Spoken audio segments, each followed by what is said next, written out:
Like पॉझिटिव्हच्या एका नवीन सादरीकरणामध्ये आपणा सर्वांचं मनपूर्वक स्वागत आहे.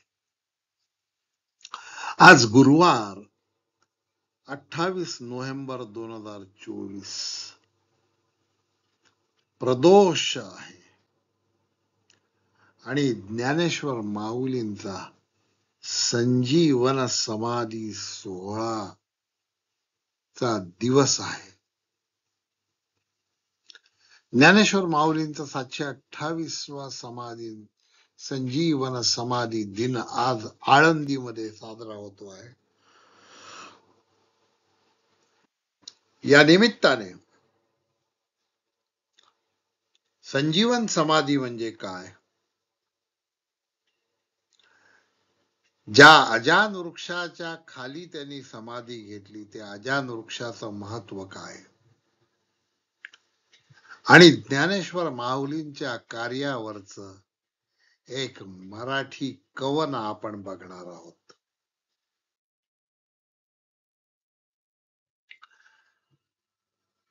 महाराष्ट्र ही संतांची भूमी आहे, संतांची परंपरा आहे.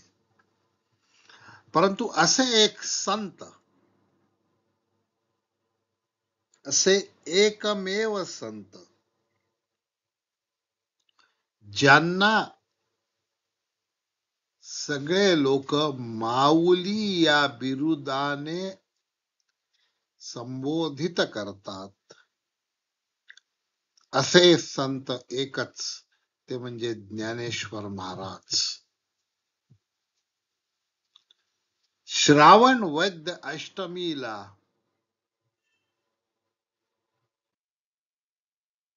1197 शके 1197 मध्ये जन्म झाला आणि संत ज्ञानेश्वर हे विष्णूचे अवतार आहेत.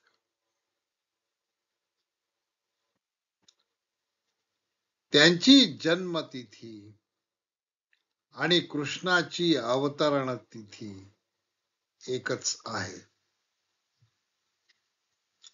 ज्ञानेश्वर माऊलींनी संजीवन समाधी घेतली ती कार्तिक वद्य त्रयोदशी शके 1218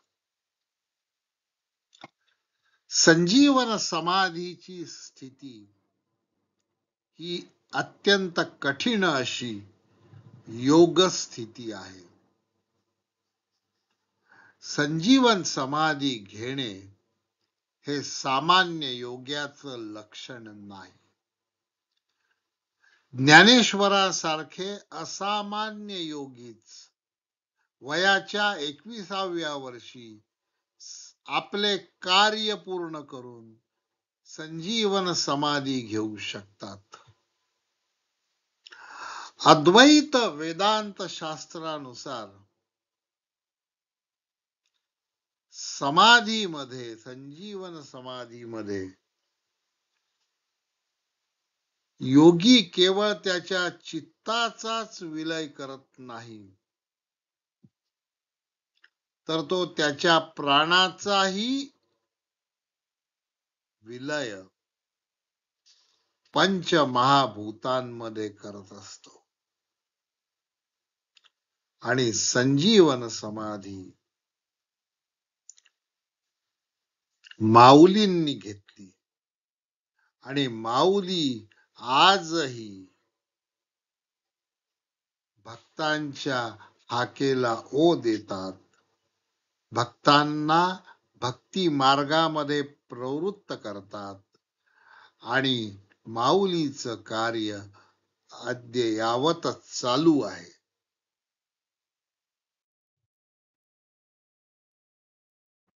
एक मराठी कवन आढळलं आणि या पवित्र दिवसाच्या निमित्ताने ते आपणासमोर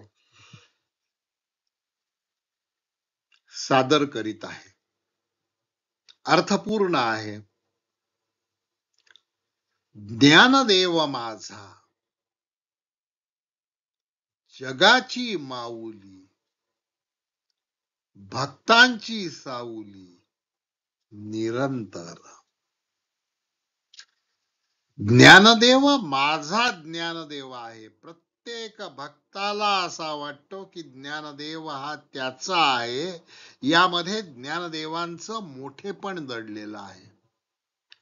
आणि ज्ञानदेव या संताला, शिरोमणी संतोत्तमाला जगाची माऊली असं म्हटलंय कवीने.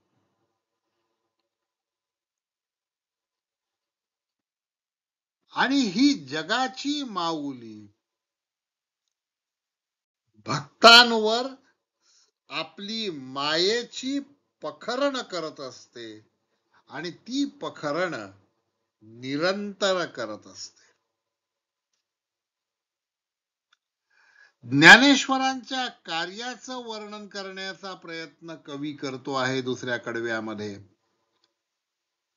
शांती रस काव्य ज्ञान प्रसवितो प्रभाकरच तो जगताचा. ज्ञानदेव म्हणजे जगाचा प्रभाकर आहे, जगाचा ज्ञानसूर्य आहे, जगाचा प्रज्ञासूर्य आहे. आणि त्याच्या लिखाणातून, त्याच्या तत्वज्ञानातून, त्याच्या ज्ञानेश्वरीतून, त्याच्या अमृतानुभवातून शांती रस प्रवाहित होतो. प्राशून या विष जगाला पियुष विश्वाला आशीष देई सदा. ज्ञानदेव आणि त्यांच्या भावंडांचं बालपण अत्यंत कष्टप्रद गेलं. प्रस्थापित ब्रह्म वृंदांनी संन्यासाची पोर म्हणून त्यांना हिणवलं. त्यांचा अनन्वित मानसिक शारीरिक छळ केला. त्या सगळ्या विखारांना पचवून प्राशून या विष प्रस्थापित समाजाचे सगळे विखार पचवून, सगळं विष हालाहाल पचवून या चारी भावंडांनी जगाला दिलं आहे ते पियुष आहे, ते अमृत आहे, ते चिरंतन आहे, ते सत्य आहे, ते पूर्ण ब्रह्म आहे. आणि विष देणाऱ्या समाजाला, विष देणाऱ्या लोकांना नव्हे संपूर्ण विश्वाला त्यांनी काय दिलं तर आशिष दिला, आशीर्वाद दिला. आणि तो आशीर्वाद जगप्रसिद्ध आहे पसायदानाच्या रूपाने. चौथं कडवं बघूया. परतत्व स्पर्श भावार्थ आगळा भाव भक्ती मळा आम्हा लागे.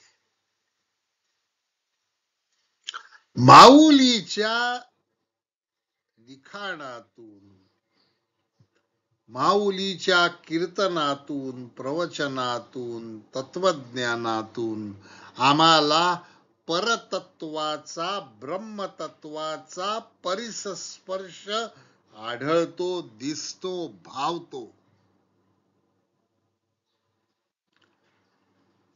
आणि त्यांच्या तत्वज्ञानाचं सार भावभक्तीचा मळा आहे. भावभक्तीचा मळा त्यांनी आमच्यासाठी निर्माण करून ठेवलेला आहे. विश्व ब्रह्म केले माझ्या माऊलीने जग आनंदाने नाले असे. या विश्वाला त्यांनी ब्रह्मरूप करून टाकलं, विश्व ब्रह्माची केले. आणि जगाला, जगाने जरी त्यांना दुःख दिलं तरी त्यांनी जगाला निरंतर आनंद दिला आहे. ग्रंथ ज्ञानदेवी जगू निरंतर आपले अंतर शुद्ध ठेवू.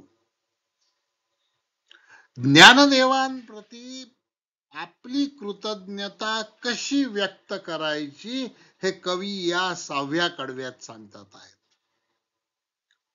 माऊलींनी केलेलं जगप्रसिद्ध कार्य म्हणजे ज्ञानदेवीची निर्मिती, ज्ञानेश्वरी. आणि कवी म्हणतात आहे की ज्ञानदेवीचं केवळ वाचन, पारायण, लिखाण करून काम चालणार नाही. ज्ञानेश्वरी मधले, भावार्थ दीपिकेमधले प्रत्येक अक्षर हे ब्रह्म आहे, प्रत्येक शब्द हा ब्रह्म आहे. त्यात भरलेलं ब्रह्म तत्व समजून घ्यायला हवं. त्यात बसलेली सरस्वती विद्या समजून घ्यायला हवी आणि ती विद्या आपल्या आचरणात आणायला हवी. म्हणजेच जगू निरंतर हे साध्य होईल. आणि जर असं झालं, ज्ञानेश्वरीचे पारायण आपण केले आणि ज्ञानेश्वरीचे पारायण करता करता आपण ज्ञानेश्वरीमय झालो, तर आपलं अंतर्बाह्य मन शुद्ध होईल. पाया माऊलीने निवृत्ती प्रसादे घातला आनंदे आम्हा लागी. ज्ञानदेवे रचिला पाया तुका झालासे कळस. कवी म्हणतात की ज्ञानदेवांनी पाया रचला आणि हा पाया रचला कारण निवृत्तीनाथांचा कृपा प्रसाद, गुरुतत्वाचा आशीर्वाद त्यांना लाभला होता. आणि तो आशीर्वाद, तो परिसस्पर्श आम्हाला जर लाभला तर आमच्या जीवनामध्ये आनंदाचे डोही, आनंद तरंग, आनंदाची अंग, आनंदाचे असं होईल. शेवटच्या कडव्यामध्ये कवी सांगतात, संपूर्ण संसार सुखाचा करणे पियुषाचे देणे माऊलीचे. मगाशी पियुष हा शब्द आलेला होता.